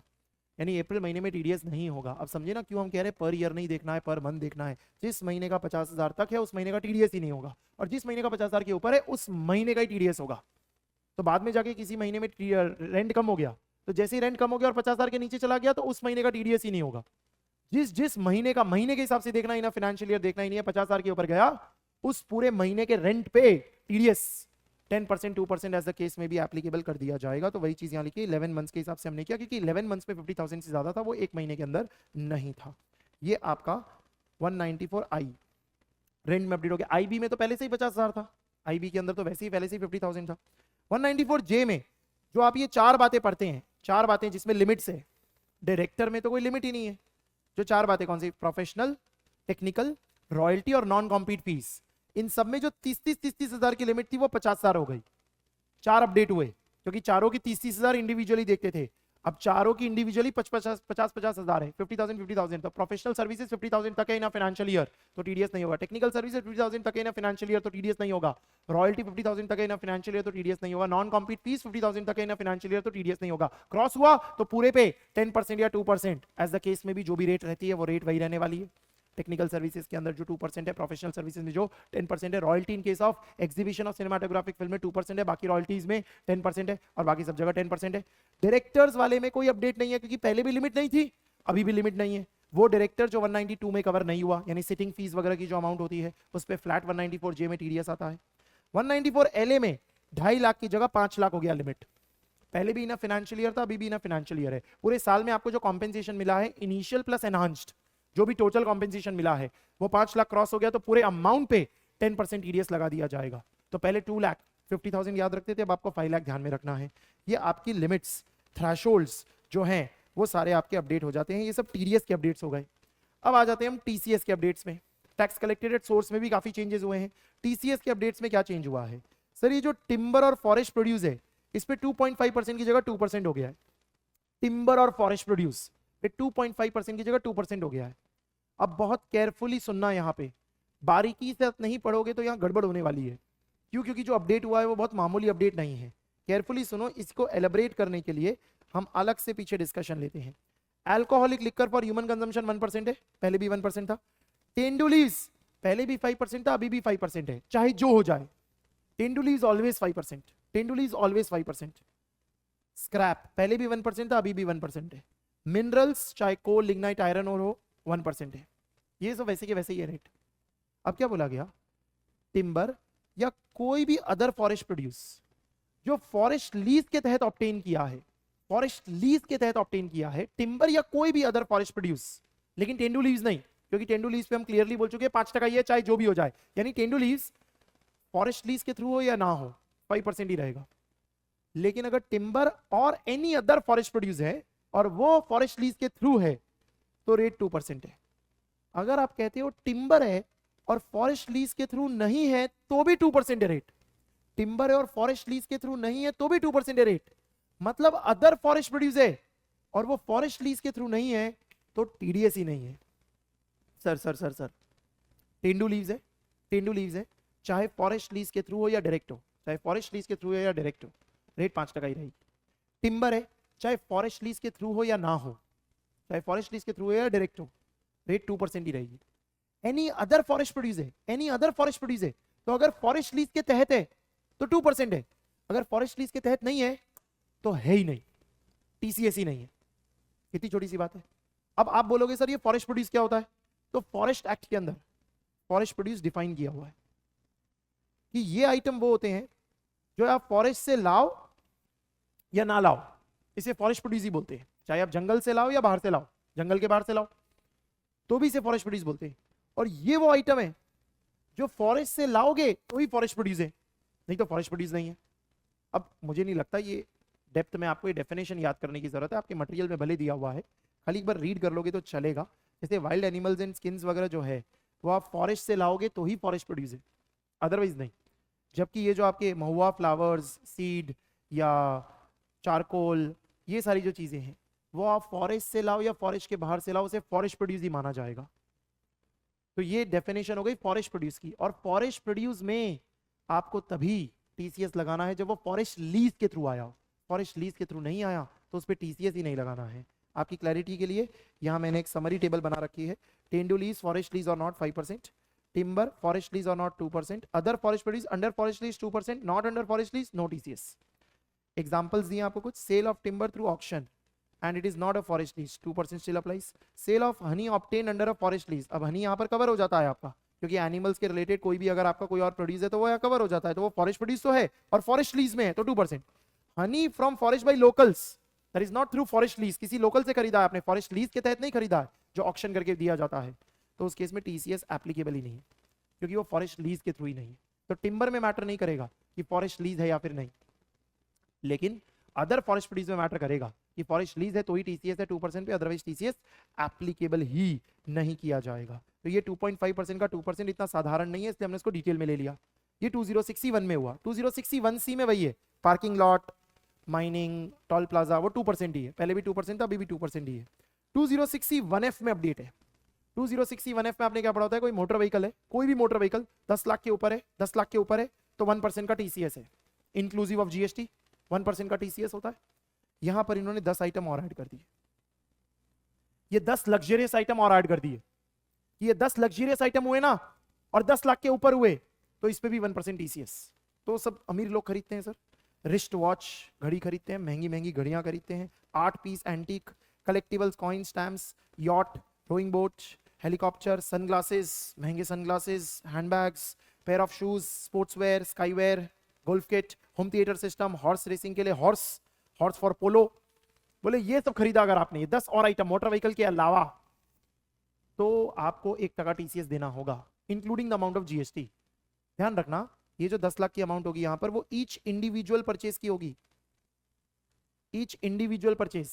यानी हम ऐसा नहीं बोल रहे कि आपने पूरे साल में घड़ी भी खरीदी, फिर हॉर्स भी खरीदा तो उसको लेके 10 लाख देखना है, नहीं, घड़ी एक इंडिविजुअल आइटम 10 लाख के ऊपर गया तो टीसीएस है, अभी वो 6 लाख का था तो टीसीएस नहीं है।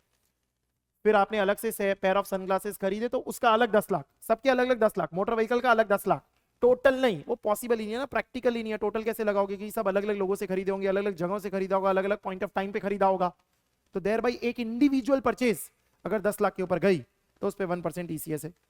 फिर आ जाते हैं रेमिटेंस 1G के अंदर, 1G के अंदर अपडेट है, 7 लाख की लिमिट को पहली बात तो 10 लाख कर दिया गया है, 7 लाख को 10 लाख कर दिया गया है। पहला अपडेट क्या बताया मैंने, 7 लाख को 10 लाख कर दिया गया, 7 लाख को भूल जाओ, 7 लाख है ही नहीं, अब 10 लाख है। अब आप क्या पढ़ते थे कि अगर एजुकेशन के लिए आपने लोन लिया है फ्रॉम अ फाइनेंशियल इंस्टीट्यूशन, जो ATE वाली फाइनेंशियल इंस्टीट्यूशन होती है, उनसे लोन लिया है एजुकेशन के लिए, और फिर उसे ऑथोराइज डीलर से कन्वर्ट करा रहे हो, तो 0.5% का टीसीएस होगा। इन्होंने बोला टीसीएस ही नहीं होगा, no TCS. So if you have financed your education through a loan, then such conversion, क्योंकि आपने लोन लिया करेंसी, इंडियन करेंसी में, और फिर उसे कन्वर्ट कराया ऑथोराइज डीलर से, तो उस पर टीसीएस ही नहीं होगा, उस पर टीसीएस ही नहीं लगेगा। पहले 0.5% का छोटू सा टीसीएस था, अब बोले टीसीएस ही नहीं है। और अदर मेडिकल और एजुकेशनल है, यानी other educational and any medical है, तो रेट जो थी आपकी 5% वो 5% ही रहेगी, लेकिन 10 लाख तक लिमिट दी जाएगी आपको, यानी 10 लाख के ऊपर गया तो ही 5% होगी, अदरवाइज टीसीएस ही नहीं लगाया जाएगा। और अगर आप कहते हो अदर पर्पज है सर, अदर कोई भी पर्पज है जिसकी वजह से आप ले रहे हो, एजुकेशन और मेडिकल नहीं है, भाई घूमने जाने वाले हैं तो करेंसी एक्सचेंज करानी है, ऐसा कोई भी और करंट अकाउंट ट्रांजेक्शन आप कर रहे हो LRS स्कीम के तहत, तो उस केस के अंदर हमने लिमिट 20%, यानी कि रेट 20% जो थी वही रखी है, और लिमिट तो 10 लाख हो गई, लिमिट 10 लाख हो गई। तो देखो ये बात नई नहीं है बताने के लिए, लेकिन स्टिल बता दूं, 10 लाख तो सर सबका लिमिट लेके है, यानी 10 लाख में ये नहीं कि 5% वाले के लिए 10 लाख अलग, 20% वाले के लिए 10 लाख अलग, 10 लाख तो टोटल है, चाहे वो फाइनेंस करके किया हो, सेविंग्स से किया हो, एजुकेशन के लिए किया हो, मेडिकल के लिए किया हो, या अदर पर्पस के लिए किया हो, 10 लाख की लिमिट तो थ्रेशोल्ड तो सेम ही है, और ये पर पर्सन है ना कि पर डीलर है। हमने बात पढ़ी होती है कि डीलर को हमें अंडरटेकिंग देनी पड़ती है कि लिमिट क्रॉस नहीं हुई है, एंड उसके बेसिस पर उसे विश्वास होता है कि उसे टीसीएस कलेक्ट नहीं करना, और अगर आप अंडरटेकिंग नहीं दोगे तो वो टीसीएस कलेक्ट कर लेगा, नहीं तो वो लायबल हो जाएगा। इसलिए हम अंडरटेकिंग देते हैं कि हमारी लिमिट क्रॉस नहीं हुई है। तो समझो मेरी बात को, आपने लोन लेके 3 लाख कन्वर्ट कराया, तो 10 लाख की लिमिट में 3 लाख एग्जॉस्ट हो गया है, भले उस पर टीसीएस नहीं लगने वाला, क्योंकि लोन लेके अगर आपने फाइनेंशियल इंस्टीट्यूशन से लोन लेके कराया है तो उस पर टीसीएस नहीं है अब, लेकिन वो 3 लाख की लिमिट यूज हो गई है। फिर 4 लाख आपने मेडिकल पर्पस के लिए कराया तो कोई टीसीएस नहीं लगा, क्योंकि टोटल अभी 3 + 4 7 पे ही पहुंचे हो आप, दैट इज वाई टीसीएस नहीं लगा, अदरवाइज लग सकता था। फिर अब आपने 3 लाख और कन्वर्ट कराया, वो जो 3 लाख कन्वर्ट कराया वो एजुकेशन पर्पस के लिए कराया और खुद की सेविंग से कराया, तो भी अभी भी कोई टीसीएस नहीं है, क्योंकि टोटल लिमिट अभी भी 10 लाख पे ही पहुंचे हो। और अब आपने फिर से 2 लाख मेडिकल के लिए कराया, तो उस 2 लाख पे आपका 5% टीसीएस लग जाएगा। और अब आपने 3 लाख करेंसी एक्सचेंज कराई, घूमने जा रहे थे, तो वो 3 लाख पे 20% लग जाएगा, क्योंकि 10 लाख का थ्रेशोल्ड तो टोटल देखना है आपको सब मिला जुला के। लेकिन education finance through a loan from a financial institution पे टीसीएस नहीं है, अदर एजुकेशन एनी मेडिकल पे 5% है, और बाकी अदर पर्पसेस पे 20% है। तो वो 7 लाख की लिमिट आपकी 10 लाख हो जाती है। ये मैंने आपको एलाबरेट करते हुए यहाँ पर अलग से ठीक से प्रोवाइड किया है। For the purpose of pursuing education nil, for the purpose of education medical treatment other than a 5% in excess of 10 lakh, and if it is for other than education medical 10% in excess of 10 lakh. But ये 10 लाख तीनों का total लेके देखना है, और पर remitter देखना है, ना कि पर डीलर देखना है। कन्वर्ट कराने वाले का पर ईयर पर रेमिटर देखना है। Sir what about OTTP? OTTP में भी अपडेट 7 लाख की जगह 10 लाख। तो ओवरसीज टू ट्रैवल प्रोग्राम जो आप कराते हैं उसके अंदर 10 लाख तक का है तो 5%, 10 लाख के ऊपर गया तो 20%। यानी अगर 15 लाख का पैकेज होगा तो पहले 10 लाख पे 5% लगेगा और बाकी 5 लाख पे 20% लगेगा। स्लैब्स के हिसाब से करोगे आप, तो यहाँ पर नो टीसीएस नहीं होता है। आपको 5% लगाना होगा अप टू 10 लाख एंड 20% लगाना होगा अबव 10 लाख। इसका इस 10 लाख से कोई मतलब नहीं है। जो अभी आपने एलआरएस वाला पढ़ा, एलआरएस वाला 10 लाख अलग है और ये ओटीटीपी वाला 10 लाख अलग है, वो दोनों अलग अलग 10 लाख है। ये तो बात पहले से भी थी, लेकिन पहले 7 लाख की लिमिट थी और अब 10 लाख की लिमिट हो गई है आपकी। ये हमने कवर किया। टीसीएस के अंदर 206C 1G के अंदर जो अपडेट आए, 206C 1H deleted, 206C 1H हटा दिया। 194 क्यों है? आपको पता है ना 194 क्यू और 206C 1H का इंटरप्ले पढ़ते हैं। तो 194 क्यू है अभी भी, यानी अगर बायर का टर्नओवर 10 करोड़ से ज्यादा in the preceding financial year तो वो पेमेंट करते वक्त टीडीएस काटेगा 194 क्यू में, वो है 0.1% on the amount exceeding 50 lakh. लेकिन जो टीसीएस था कि भाई जो सेलर है वो टीसीएस कलेक्ट करेगा, वो हटा दिया। क्यों? और बड़ा कंफ्यूजन हो रहा था और लाई गलत। सर लाने का ही पॉइंट नहीं बनता था, एक ही ट्रांजेक्शन पे टीडीएस भी लगेगा टीसीएस भी लगेगा, लेकिन अगर दोनों लग रहा होगा तो टीडीएस लगेगा, लेकिन अगर टीडीएस नहीं लगा तो फिर टीसीएस लगेगा। अरे क्या मालूम चलेगा, कैसे होगा, कितना कंफ्यूजन। तो गवर्नमेंट ने बोला बंद करो 206C 1H, कुछ ही साल हुए थे आए, चला भी गया। 194 क्यू है, 194 क्यू है। तो उस पर मैंने आपको एक क्वेश्चन दिया हुआ है कि वो कैसे वर्क करेगा, बट आप वो खुद भी कर सकते हैं, आप नोट्स में से खुद भी उसको रेफर करेंगे एग्जाम्पल टू अंडरस्टैंड दिस, तो वो कवर हो जाएगा। कोई कुछ खास है नहीं, खाली 206C 1H हट गया। और अब क्या हुआ, टीडीएस और टीसीएस में जो दो सेक्शन से 206AB और 206CCS को डिलीट कर दिया है। तो पहले पढ़ना पड़ता था ना कि लास्ट ईयर का रिटर्न अगर नहीं भरा हुआ है तो उस केस के अंदर हम आपकी रेट बढ़ा देंगे, डबल कर देंगे। टीडीएस में भी टीसीएस में भी ऐसा पढ़ते थे, हालांकि टीसीएस में मैक्सिमम 20% ही हो सकता था, उससे ऊपर का टीसीएस रेट नहीं लग सकता था। बोले बंद करो, ये नहीं करना ऐसा कुछ। पैन नहीं दिया तो है वो जो आपकी हायर रेट 20% की लगा दी जाती है, वो तो है ही टीडीएस में भी टीसीएस में भी।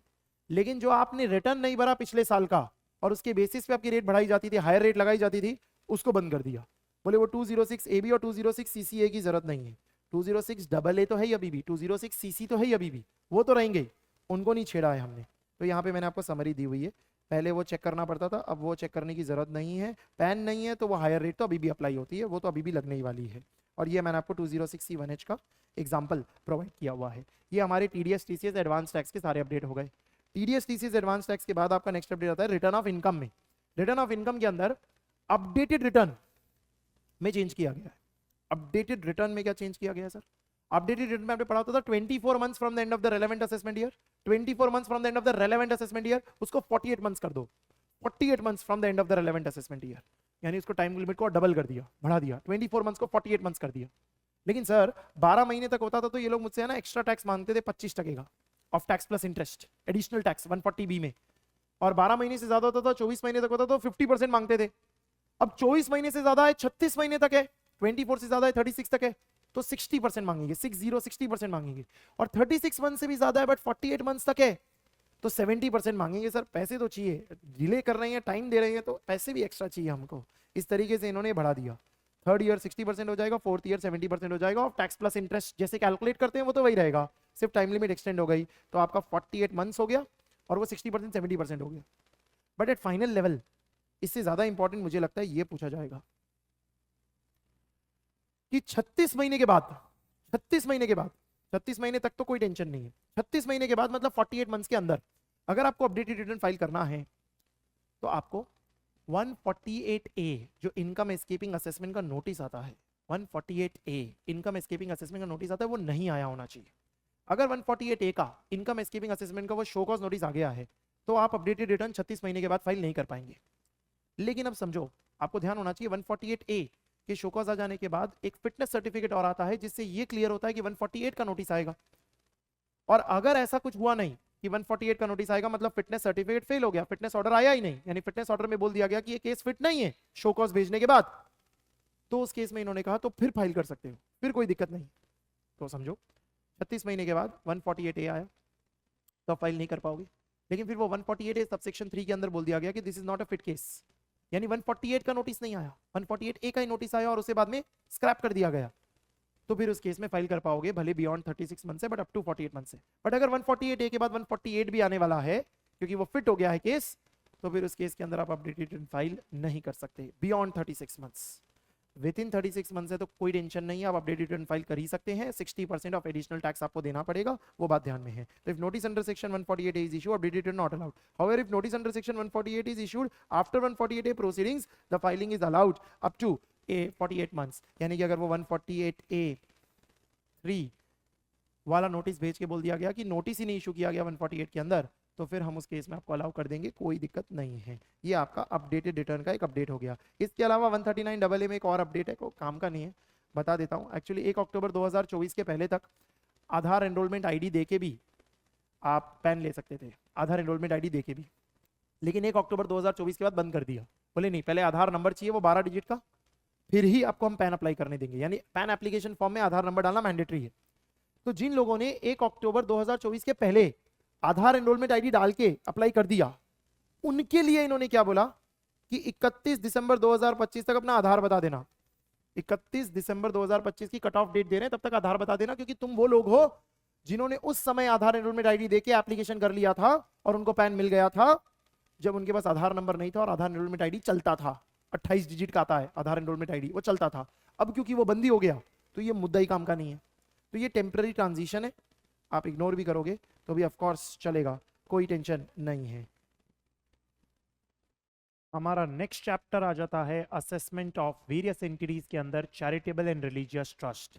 यहाँ कुछ इंपॉर्टेंट अपडेट्स हुए हैं और मुझे लगता है ये एग्जाम में आ सकते हैं। सबसे पहला अपडेट सेक्शन नंबर 12A, जो हम रजिस्ट्रेशन लेने की मैंडेटरी कंडीशन है उसमें किया गया है। जो 12AB के तहत हमें रजिस्ट्रेशन लेना पड़ता है एक चैरिटेबल रिलीजियस ट्रस्ट को, उसमें हम ये पढ़ते आए हैं कि पहले प्रोविजनली रजिस्टर किया जाता है 3 साल के लिए और फिर फाइनल रजिस्ट्रेशन लिया जाता है 5 साल के लिए, फिर रिन्यूअल कराते रहना होता है हर 5-5 साल में, या अगर आप री रजिस्टर कर रहे हो तो भी 5 साल के लिए आपको फिर अप्लाई करना होता है, या फिर हो सकता है कि आपका रजिस्ट्रेशन इनऑपरेटिव हो गया था तो 5 साल के लिए आप रजिस्ट्रेशन लेते हैं, या ऐसा हो सकता है कि आपका रजिस्ट्रेशन का मॉडिफिकेशन कराना चाहते हैं आप ऑब्जेक्ट्स का, तो आपको फिर से 5 साल की रजिस्ट्रेशन लेना पड़ता है। तो ये जो 5 साल हम कह रहे हैं, इसे अब कर दिया गया है 10 साल, अगर कुछ कंडीशन सेटिस्फाई हो गई तो।